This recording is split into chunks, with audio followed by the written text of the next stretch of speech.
What is happening? The Combat Conversation is back. I'm your host, Mitchell Torres. And on this episode, I am joined by a good friend of mine, Arthur Cantu. This is one of the guys I first met when I started grappling. He was the first dude I seen manhandle anybody. And the dude is just a great person, a great instructor, a great friend. And I had to have him on the show. He has so much knowledge in the sport of combat. I mean, from grappling, kickboxing, karate. This guy's been there from the early ages to right now, still putting it down. He's a world champion. And guys, I hope you enjoyed this interview because I sure did. Hey, Art, thank you, brother.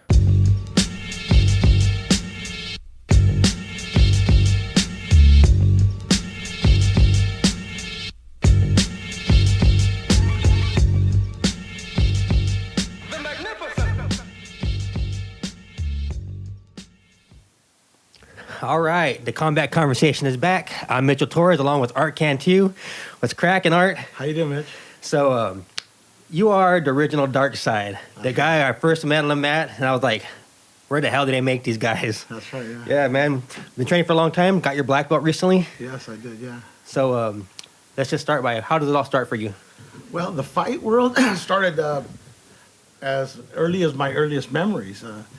As a kid, as far back as kindergarten, I was pretty combative, and I remember fighting in school, fighting after school, and so as far back as fourth grade, I think my mom had to talk with somebody, and so she grabbed me by the back of the shirt and dragged me over to a PAL, the local PAL, and put me into boxing. Okay. So boxing was the first aspect of combat sports. Right, yeah. How incredible. And how old were you? Fourth grade. How did you feel stepping into a ring? Well, it was an experience. It was a while back then. We had a pretty rough little neighborhood that she put me into. And where did you grow up at again? That was Mountain View. Okay, Mountain View. Okay. Mountain View. But it was in the rough section of Mountain View that was the people that were in that boxing gym. Right. And so we had a pretty good training program there, and pretty tough kids in that program. How long did you stick around in boxing for? So that was about a year. Okay. Boxing. So that's where I learned to jump rope. Okay. I still do the jump rope to this day. The jump rope is very important. I feel it's very important. Yeah, and I learned to hit the heavy bag, and I learned to hit the speed bag. Right. And I still hit the heavy bag, but not the speed bag. So I did that for about a year, and then that took me to about fifth grade, and then in sixth grade, I started wrestling. So they had wrestling in sixth grade. It was just a small little off-the-wall program. Mm-hmm. I don't even think we competed amongst other schools. I think it was like a little club within our junior high school. Right. In the junior high school I went to, they had 6th, 7th, and 8th grade. And then in 7th grade, of course, I wrestled for the junior high school. And in 8th grade, the same junior high school. But so your experience in wrestling, because, now as I look back at wrestling in high school, I think well, that was a martial art. At the time, I wasn't aware of it being a martial art, or did I even consider it a martial art? But now, as an adult, I look back and go, that's like most people's first step into martial arts is wrestling. How did you feel about the wrestling practice as a kid? Oh, right. I didn't look at it as a martial art because I didn't think of it martial art as even a term at the time. Right. That was early on. I think Five Fingers of Death was just coming out onto the big screen for my age, right? So, but I knew that if I fought, I was clearly going to use, and I did use wrestling. There was no question about it. But I knew that this stuff worked on the street. Right. And all my friends that wrestled did use it on the street. So, yes, we did. So by 7th and 8th grade, I knew that if we were going to fight, wrestling was going to be the first choice of a weapon that we used. Right. And we were going to take the guy down, and then, of course, we were going to punch the guy or something. And you wrestled collegiately all through high school? So I started 7th grade, 8th grade, all through high school, and then I wrestled 1 year at Foothill College, and that was it. Oh, really? Yeah. So at my second year at Foothill College, the school terminated their budget. Oh, shit. And it was the year that they killed the budget, and so that's when I started martial arts. Okay. So I was just dying to wrestle for my second year, right? Right. And they cut the budget for Foothill College, and I thought, what am I gonna do? Here I am. I've wrestled since 7th grade, well, 6th grade really. Yeah. And now I'm dying to compete again, and so I was really just almost like an addict trying to get into something. So I joined a mixed martial art school was called Bok Fu. Okay, yeah. So then this instructor just sucked me in. Actually, right? I went to San Jose State, but I'm still in this martial art now. I'm committing my entire life for the next 8 years in this martial art. 8 years. Yeah, and I got a black belt now. So. Oh, I did not know you had a black belt in that. Yeah, That's yeah, crazy. yeah. Interesting. Yeah. So So. that transition from a grappling sport to a what's the best way to put it? It was a Kempo style. Yeah, so it's power primarily strikes, Kempo, right? There's power strikes, power punches, power kicks. Right. How did that translate over?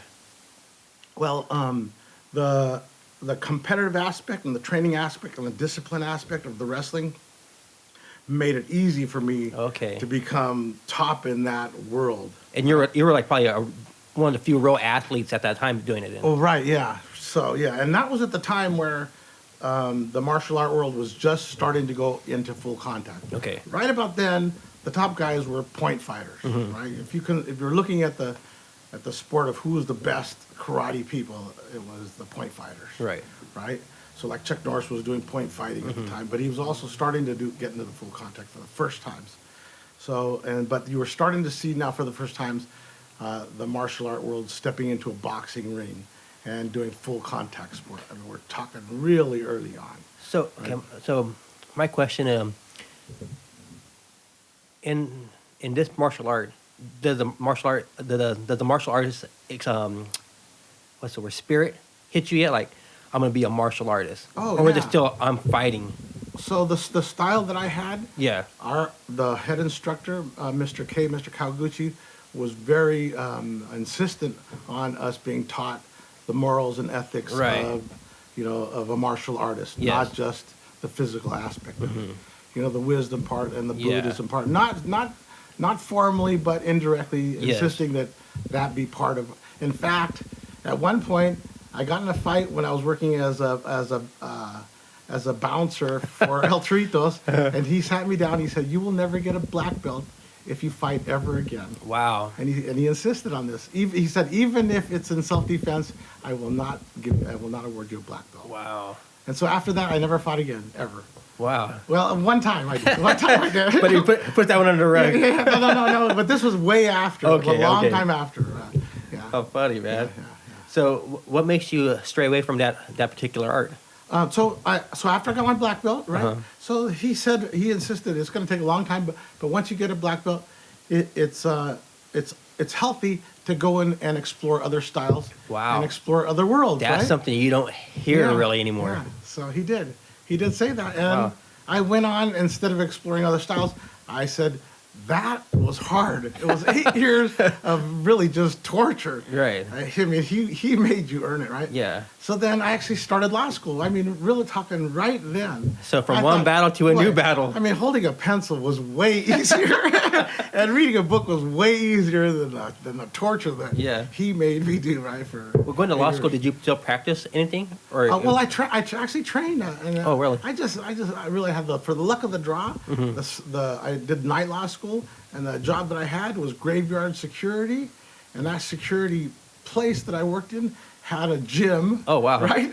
And I had the key to that gym. Right? Wow, everything's falling in place. Which had weight room, sauna, treadmill, heavy bag. I mean, it had the whole shebang, right? So I could still train. I could still do my katas. Perfect. I still can do katas, by the way. I gotta see it. Well, I could, I don't know if you've seen that picture over there. I see the picture. I can still do part of the kata. I could maybe just do a little tiny bit of the kata. Maybe. We'll get into that. I could maybe. There it is. Tiny bit of the kata. Just a tiny little bit of the kata. Okay, I wasn't expecting that. Maybe. And I can still kick too. Oh, there you go, dude. So do you still practice on the bags or anything? Do you still hit the bag right now? Not really. Not really. I mean, sometimes when somebody asks about how to do a kick, I'll demonstrate it. Yeah. I do have a lot of knowledge about kicks. I see some of the kicks being taught, and there's a lot that's not being taught that I fear should be taught, or not fear, that I think should be taught. Right. Yeah, I think people that train, I think it's important that they know how to throw proper punches and at least a proper kick. Right. You know, you have to have that because it's not all gonna rely on grappling. Well, speaking of grappling, when does your journey of jiu-jitsu begin? So, like I said, I was a wrestler. It's basically since sixth grade, right? Right. So I made friends with Rick Sanchez when I was just moved to Hollister, and he was also a wrestler since forever. And then he always said, hey, by the way, my brother just joined jiu-jitsu up in Sacramento. I don't know which school it was. It might have been Warnick.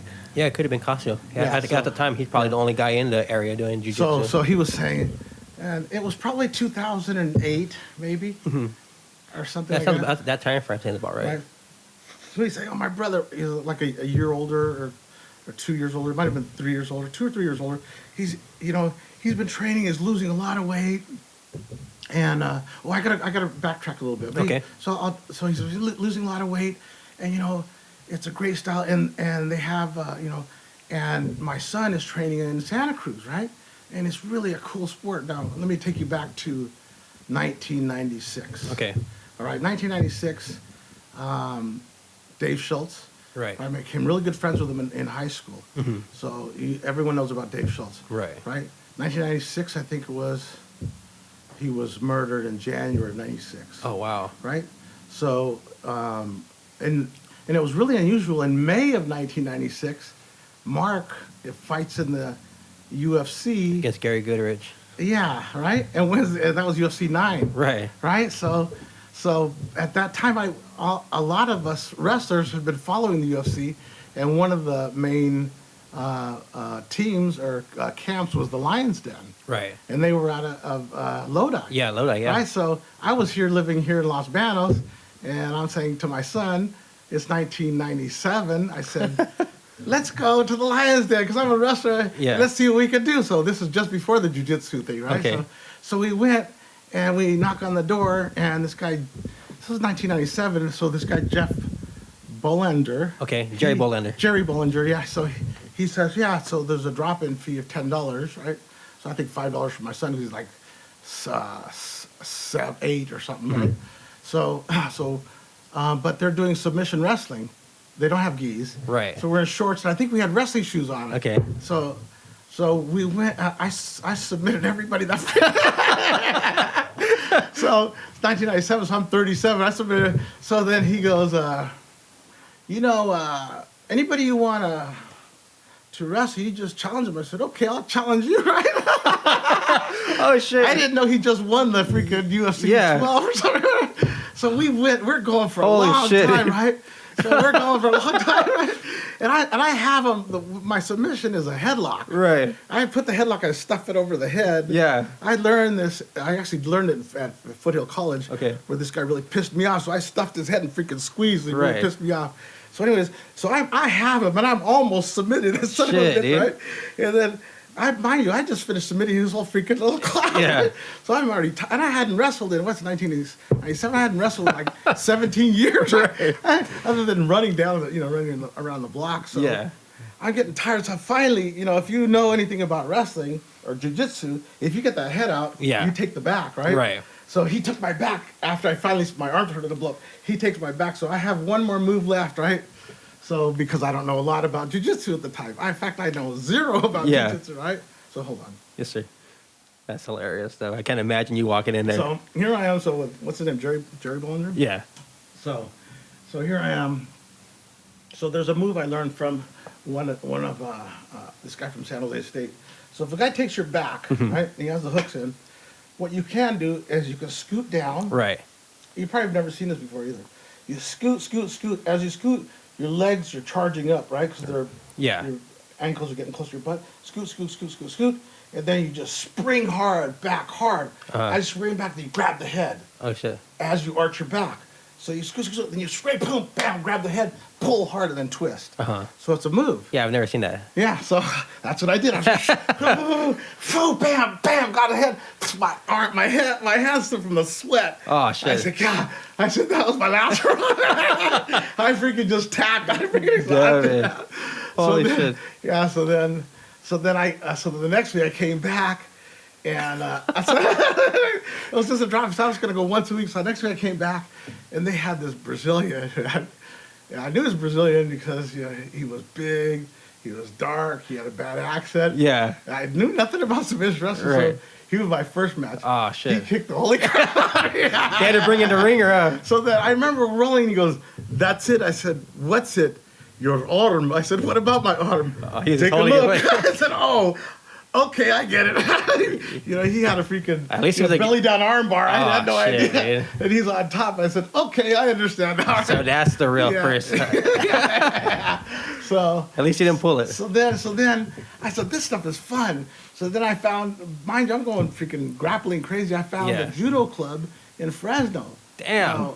So then I said, I'm gonna go once a week here, and then I convinced the judo club team to let me join them. Right, they're all black belts. Yeah. So then I'm going once a week to Fresno, and once a week to Lodi, and then I was doing fine with them. But in judo, when you spin, it's common if you don't do it right.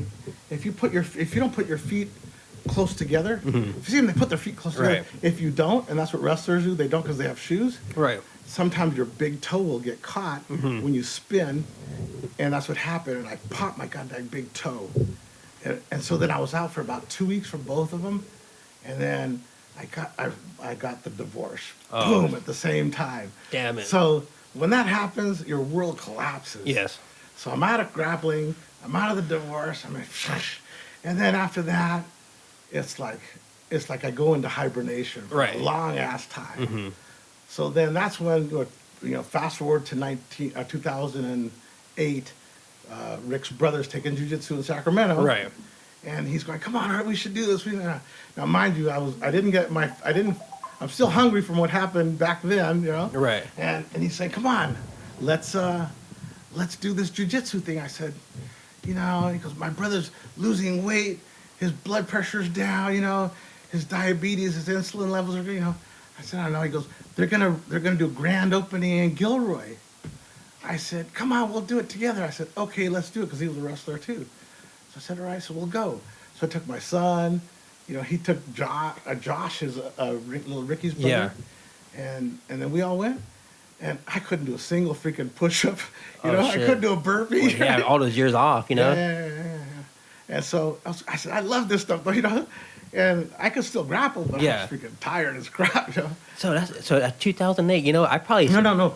So Marco joined in 2008. For Okay. 2 years later, they did the grand opening. Okay. Yeah, it's 2010. Wow. 2010. Yeah.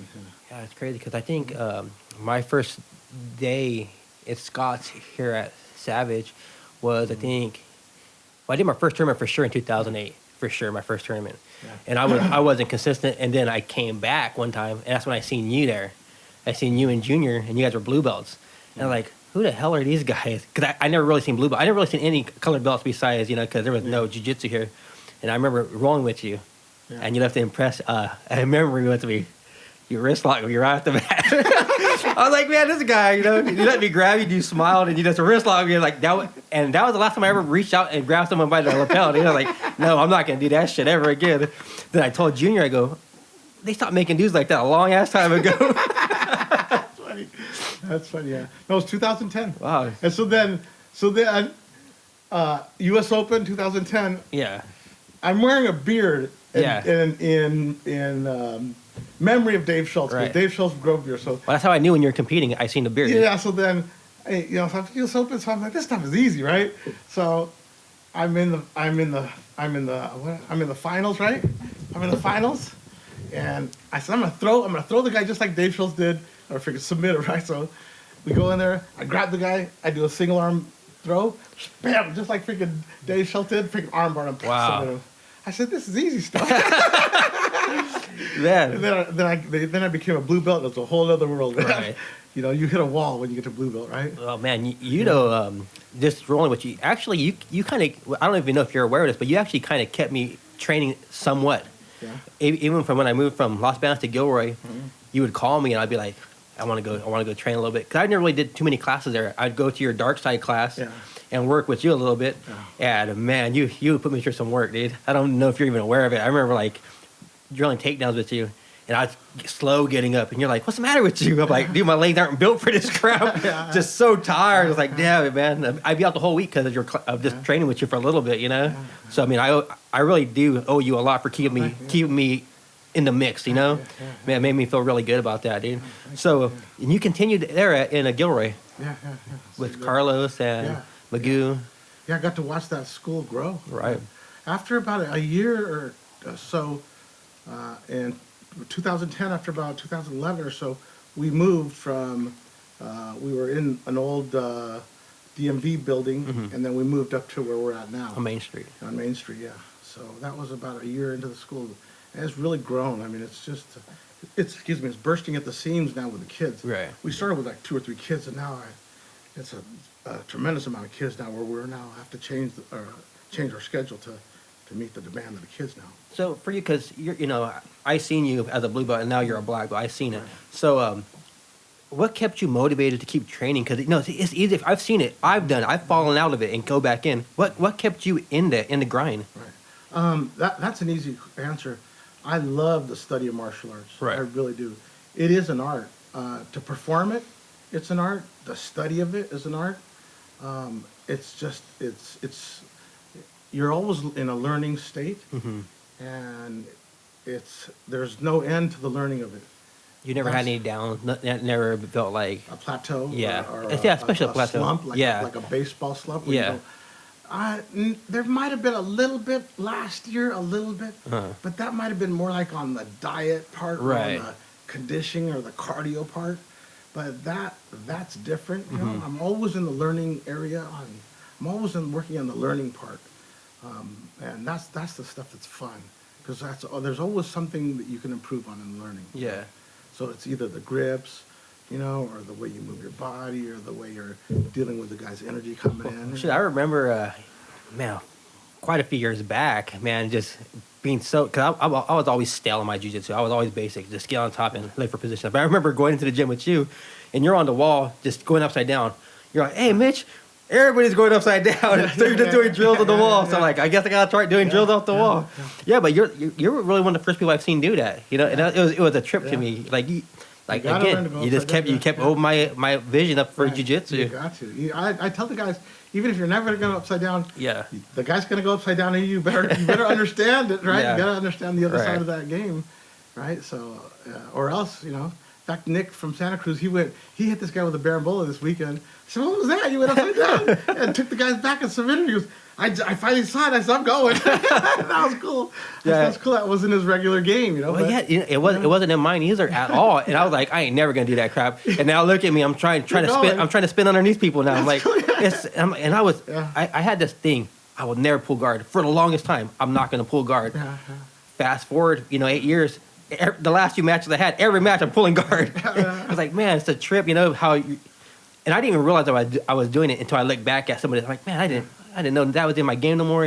Something different. So yeah, man, it's a trip. So what's going on with you now? Now a black belt.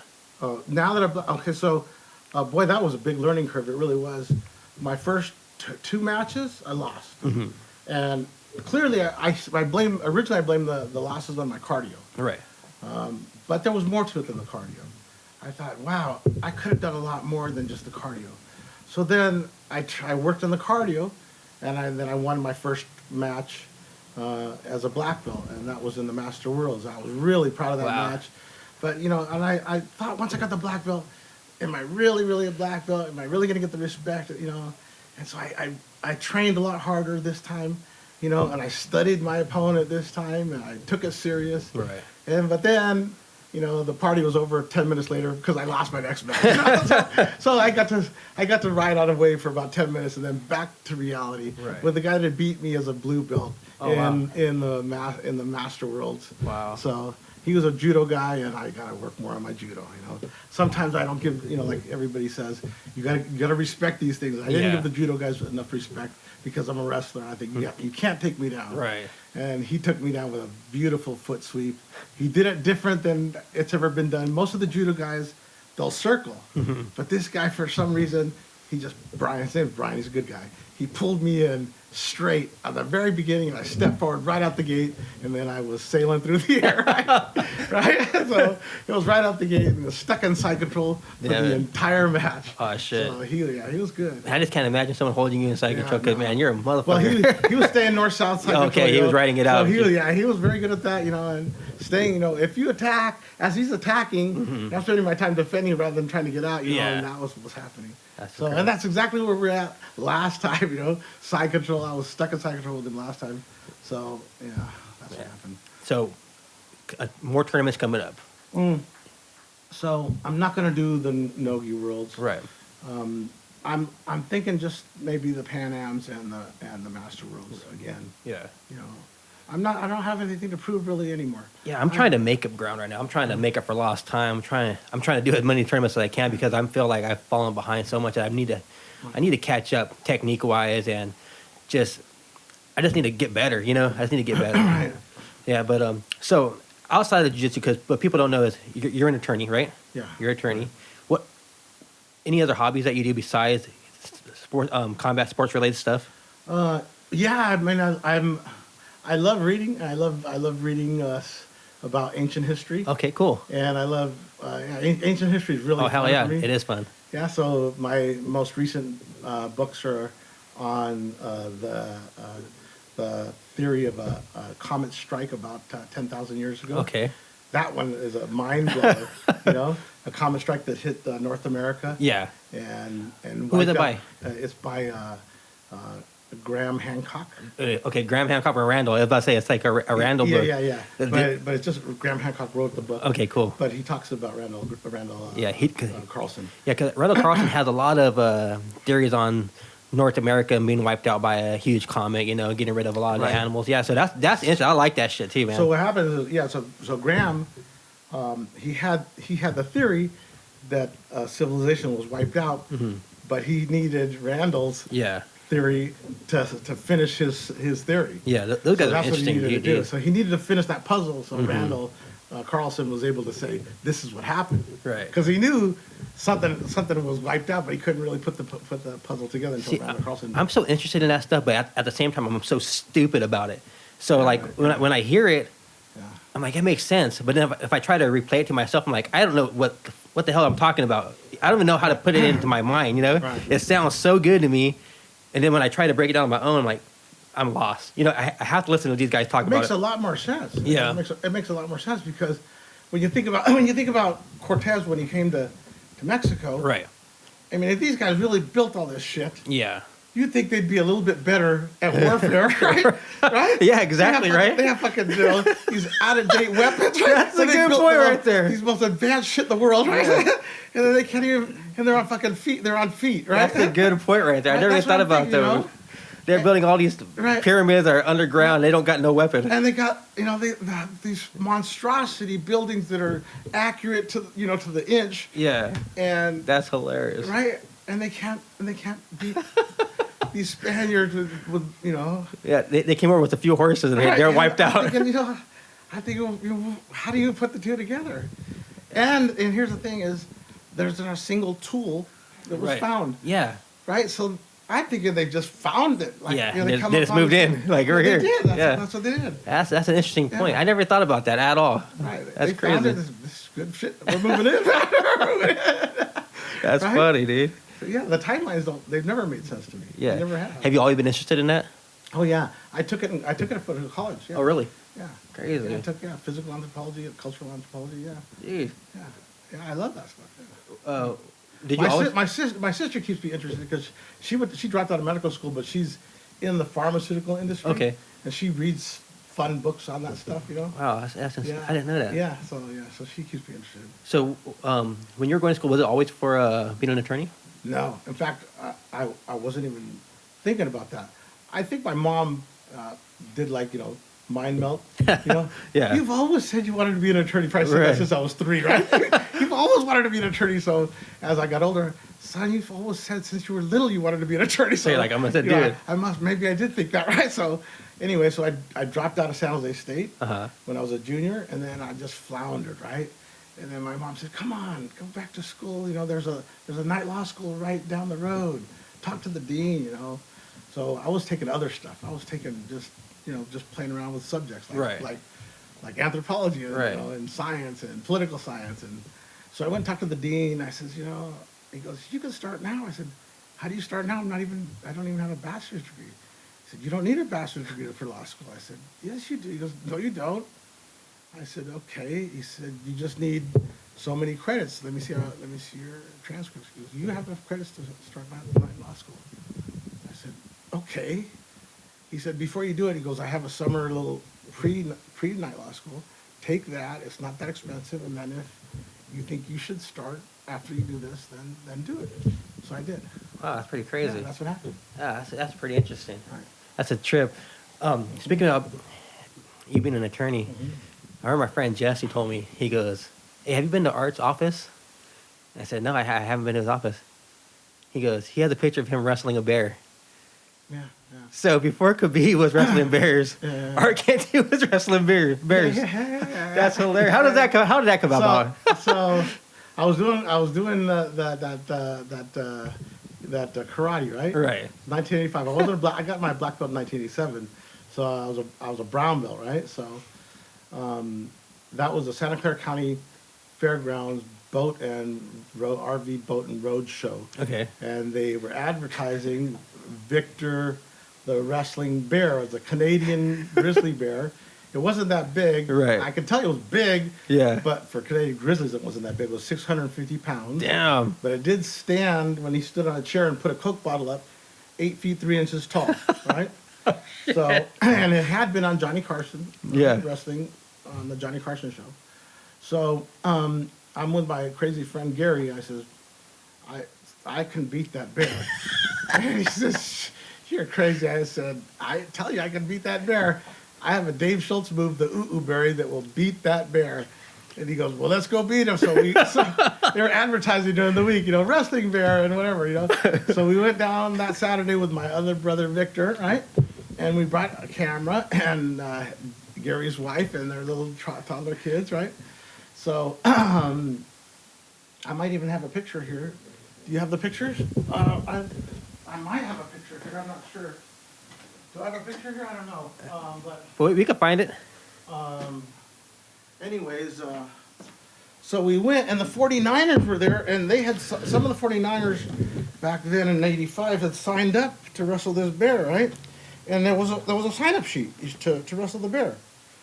So he goes, well, it's already full, but you can put your name on a waiting list in case somebody drops out. I said, okay. So I had a karate shirt on, and he goes, you can't kick my bear or punch my bear, it's only wrestling. and then I go, okay. So then I says, all right, that's fair, right? So then I go, I don't know if I have a picture. I said, okay, that's fair. So then one of the 49ers, after watching that bear a few times, he dropped out, Shit. right? But they're still watching, right? He dropped out so then I got to take his place. So they stayed to watch me take his place. Let me see if I have one really fast or not. I think it looks like I might, but I don't know. No, I don't think so. Just send me that photo later, and then I'll post it. Let me see. I thought I did, but no. These are me in Cuba, I think. But anyway, so what he did is he stood on a chair and held up a Coke bottle and 8 feet 3 inches tall. So Damn. what the bear did is until you see it, you don't really know how he will wrestle. What he does is he's on all fours and he crawls up to you. He has a muzzle on him, and the front paws are declawed. Right. So he just goes up to you and just grabs you and pulls you in. And there's nothing you could do. Right? But I'm sitting there for like 3 hours watching him do this to everybody. And if you're dumb enough to grab him and pull him up, Yeah. he will come up with you and then he'll just go like this and smash you down. So, but I'm sitting there for 3 hours and I says, I'm telling you, I got the Dave Schultz move that will freaking beat him, right? The Dave Schultz move is the berry. I'm gonna show you the berry. No, I'm good right now. Huh? I'm good I'll right show you now. the berry right now. We'll do it after. We can do it right now. All right, let's do it. All right, let's do it right now. Okay, hold on, I won't folks. hurt you, I don't think. But okay, so here it is. Can the camera get right here? All right, let me angle that camera. Alrighty. So the berry is when you grab the leg right here, the single leg, and then what you do is I will grab you right here like this, and I will pull this in like this, all the way to here like this. Yes? And then I put this here like this, and then you're going to tap like that. That's the berry. It's like a banana split type thing. Yes. Not gonna lie, that kind of scared me. So, if I pulled harder and then I put the foot behind my head, it really hurts. Yeah. So, okay. So the berry is because there's a tree in southeast Ethiopia. Okay. It's an berry tree. What you do is you get a glass jar and you screw it to berry branch, and you put candies inside it. And the monkeys will come up and they'll put their arm and they'll reach in and grab the candy, and then they won't let go. Oh shit. And then you just come up and put up a net around them. Oh shit. Something. The berry only works if you hang on to the leg. Right. As soon as you let go, the boot doesn't work. Oh shit, that's pretty cool. But most men will just hang on. Damn, that's pretty crazy. So that bear comes up to me. And what does he do? He grabs my leg. I have to modify because he's a bear. So I reach over his head. And I grab that far leg and I hang on for dear life. Well, since he's a bear, you got to change your angle. So I have to arch this way as he's pulling. Right. And when we're talking a fight. Damn it. We're fighting. And then the bear lets go and I let go. What'd everybody do? So then he comes again. Boom, he grabs again. Boom, and we're going again. I have just enough angle to hang on. And then he lets go again. He really does let go because it's not working. So we go again, and I freaking slip. I said, oh no, boom. And I turn left, and he comes on top of me. Oh shit. And then the bear goes to grab, but his hand goes here. Because instead of grabbing my leg, he starts to grab my arm. Right. Now, Corky he taught me this move where you hook the arm and you sit out. Right? Right. From turtle. Yeah. I was at a tournament over in Santa Cruz at Foothill College, wrestling for Foothill College. So I shoot, the guy puts his arm there, I do his stupid move, I sit out, the guy catches this arm, and I get freaking pinned. Right. I thought that was a stupid move. I just learned it. Corky, you know. The bear is there. I get my second chance to do that same move, right? So I grab that freaking paw, I plant my leg, and my head's just enough out. With all my might, bam! That bear falls, man. No way. I swear that stage goes kaboom. Damn it. And the bear, I swear that stage goes boom, and the whole audience goes, yeah! Now, the guy told me that bear will never be thrown, ever. Wow. He's wrestled over 700 men. Yeah. And he goes, and you can't get behind them, ever. Wow. So that bear goes boom, and the bears are not humans. Yeah. They don't have a flat back. Yeah. It's like a U thing. Right.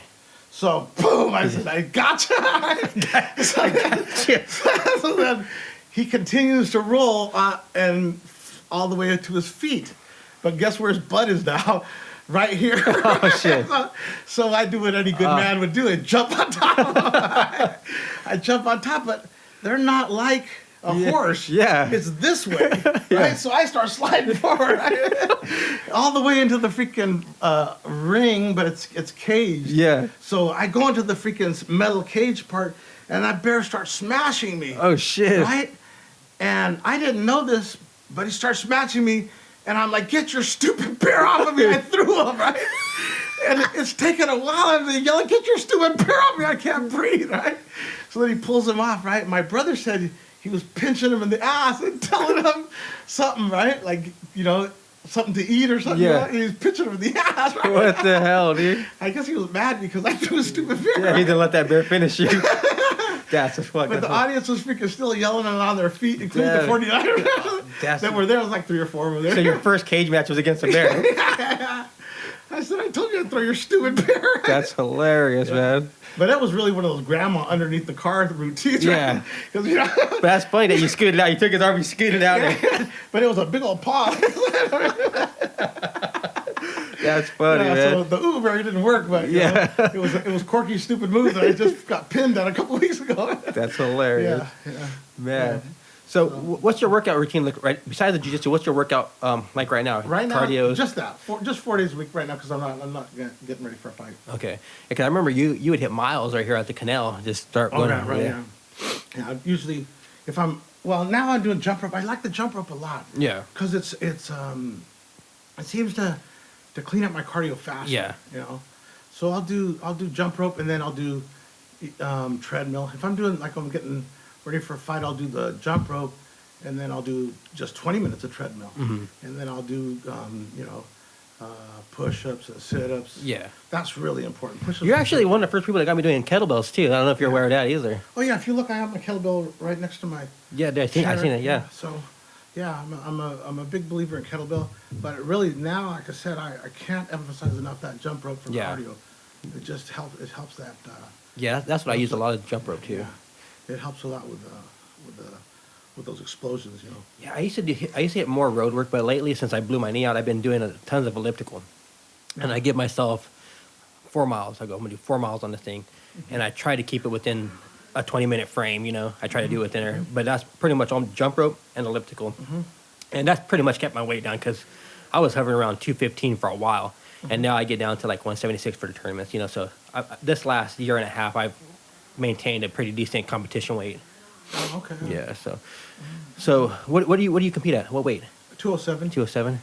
It's been 207 for a long time now. Right. When I first started, I actually went ultra heavy. Yeah. Then I went 221. Then I went to compete at 195 once, and there wasn't anyone there, so they put me up to 207. Yeah. So like, what the hell? So then I've just been at 207 forever now. Hey, because you right now you look lean right now. You probably look, to me this looks like the most in shape you have been. It's just always 207. Yeah, it's crazy. Yeah. So, That's pretty nuts. yeah. I could go back down to 195. Yeah. Yeah. It doesn't it's not hard for you to make. Yeah. No. I like it. I like this weight. Right? Yeah, I've been going a little bit lower just because of the height advantage that other guys have been going against. Oh, yeah? They've been so damn tall. I'm like, God dang, I want to fight someone my size. Yeah. So are you gonna do nogi? Nogi I've been doing like 170 something. Are you gonna do the nogi worlds? No, I'm not. You know what? I got right now I have a torn meniscus and some cartilage that's torn. As soon as that gets better, I'm gonna try to do as much as I can. I want to do more bigger tournaments. Yeah. So we'll see. Yeah, the Pan Ams and I like to have IBJJF tournaments. Yeah, right now in the Sacramento area, there's tons of like smaller tournaments. I call them smaller, but there's tons of people there, and so all their rule sets are so. I've done so many different rule sets. It's insane. I've done submission only, no time limits. I've done, no-gi, and the most randomest rule sets, and I thought maybe my style would change a little bit, considering it hasn't changed. Just really? I still go out there and just try to finish. It's like just try to get your position, try to finish. Yeah. And everybody else's game plan. I'm like, oh man, Yeah. And if I have the option, like especially the EBI or overtime rules, Yeah. If it goes there, you want the back or you want the spider web. Yeah. Like I'm gonna take the back. I'm gonna hang on for dear life, because it's escape time. So I'm gonna try to get a body triangle and just fall to the choking side and hold it out. So really no difference. All these different rule sets. I'm like, well. Figure out what I like best, So you know what? I want to see you on the big stage, man. I think the fight to win. I mean, once they started happening a lot in the area, because they're all over San Jose. Doug, one of the guys I fought before, Doug, he asked me, to put him and I as a match together, and I said I'd consider it. But. Yeah, man, you should look into, because that guy that runs it, you got to hit him up. You got to hit him up, and they'll look into it. Yeah, I think you'd be perfect for it because you're a show man. Yeah, I remember seeing you like the American Cup, like doing a fireman carry, talking to your corner. I'm like, this dude is entertaining as hell, man. Yeah. This was it's been my life. Yeah, man, it's incredible. So now you're 4 days a week training. Yeah. So no, actually, sometimes it's 5. This time I'm not gonna do coffee crew, but normally I train. Saturdays and Mondays here in Los Banos, and then Tuesdays and Wednesdays in Gilroy, and Sundays coffee crew in Gilroy. Do you still have your dark side thing that you? Yeah, Wednesdays is dark side. Yeah. Wednesdays is open mat. We start about 5:30, a couple kids come in, and we just start rolling at about 6 o'clock until 8 or 8:30. Right. Yeah, that's incredible. Hey, man, so we're almost an hour in. Okay. I mean, so if anybody wants to get some time in with Art, man, go down to Gilroy, go down to Los Banos. I mean, you'll see the smile, and he'll probably be tossing somebody. Yeah, well, we got some great fighters that are of all shapes and sizes. Some young bucks, some strong big guys, of every shape and size. There's a lot of guys in there that can just, they wipe the floor with me. Real tough guys, tough black belts in there. Some world champions in there too, Well, some of the people that I sent like in your direction, they say, man, Art's a great dude to have around, like that to show him the ropes, Yeah, I mean, I love bringing in young guys that want to learn, young strong guys. I'm not gonna, sometimes you'll see some of our guys. Oh yeah, fresh meat, I want it. I say, hold on, slow down. I don't want to, shock them with too much, too much pressure right out the gate. So I'll take in the guys and, keep them, make sure they're not getting beat up right out the gate. Right. Sometimes that'll happen. Yeah. It'll spook a guy. Oh yeah, that's true. Yeah. And like I said, if my first experience with you was a rough one, but a very good learning. Like I think about everything now, but then you I felt like you really pushed me to grow in the sport. Really motivating. Like come into class. Was that the day that the Fluffy hit the dogs? I can't remember. He hit those dogs outside? No, I don't remember that one. Oh my God, he hit 2 dogs. Oh shit! Right on San Luis Road. No way. No, I don't remember that. You remember Fluffy? Remember? Yeah, I remember Fluffy. Yeah, I remember. He was driving down the road and hit 2 dogs. Oh shit! I was like, what are you doing? On the way to the practice. Yeah, no, I didn't know that. It might have been not that time, but one time. Yeah. Yeah, I remember the first time I was like, man. But then after that, I was like, man, because you're first for sure. Like I said, I didn't roll with too many blue belts or any other colored belts, and I just remember your base being so good, and you would go deep half on me, and I was like, man, what's this magic this guy's doing? What is it? And then I was just then at that point you made me think I need to get better at these certain things. It's stuff I never really looked at, And like I said, the motivation of just getting in there and training. Your game has completely changed now. Yeah, it has. Now you finally finally about time, dude. It's like shit. You finally come of your own now. Yeah. So now you're up there now. Yeah, it's about time. I mean, it took a lifestyle change. Like I forced myself to get up at 4 o'clock in the morning, do my workouts, and because if I want to be good, I have to. Well, not good. If I want to be better than what I am, I got to put in that effort. I still got a world of learning to do, man. I'm trying to catch up to all you guys. Yeah. So, hey, Art, thank you so much. I appreciate it, bro. Yeah. All right. Thanks for coming over. No problem. All right, guys, we're out. You'll see this in a couple weeks later. Today's podcast is brought to you by Royal Star Inc. Custom T-shirts. Hey, guys, do you ever go out looking for T-shirts, but you can't find what you want? Or maybe you have an idea of something you want to put on the T-shirt? Or does your team not look like a team because you guys are wearing old logos, mismatching, different colors? That's not a good look. But Rudy at Royal Star Inc. got you covered. Hit them up for quality T-shirts, custom designs, fast turnarounds. They look great. They feel great. For sure, you've seen me rocking their gear before, and I'm going to tell you some of the best stuff I have. Follow them on Instagram at Royal Star Inc. Improving our world by improving our community, by improving ourselves. The mission at Redneck Family Jiu-Jitsu is simple yet global in the scope. They provide world-class instruction in Brazilian Jiu-Jitsu and a fun, family-friendly environment. They want to help every student reach their full potential both as an individual and a contributing member to society. It's a fun place, so guys, if you want to get in shape, if you want to challenge yourself, bring your family in, bring your friends in. We'll see you there. Redneck Family Jiu-Jitsu, located at 1801 Taylor Road, Suite 10, right next to In-N-Out. Call 916-771-0525. Ask for Darren. Inspiring musician, future podcasters. If you're looking to jump into this business, look no further than Tony Edelman at the Mystery School Podcast. For your editing, mixing, and mastering needs, get your sound right. He has a cool podcast too, guys, so give it a check. So if you really want to do this and you're looking for the right sound, Tony is the man. Hit him up on Instagram at the Mystery School Podcast. Tell him Mitchell sent you.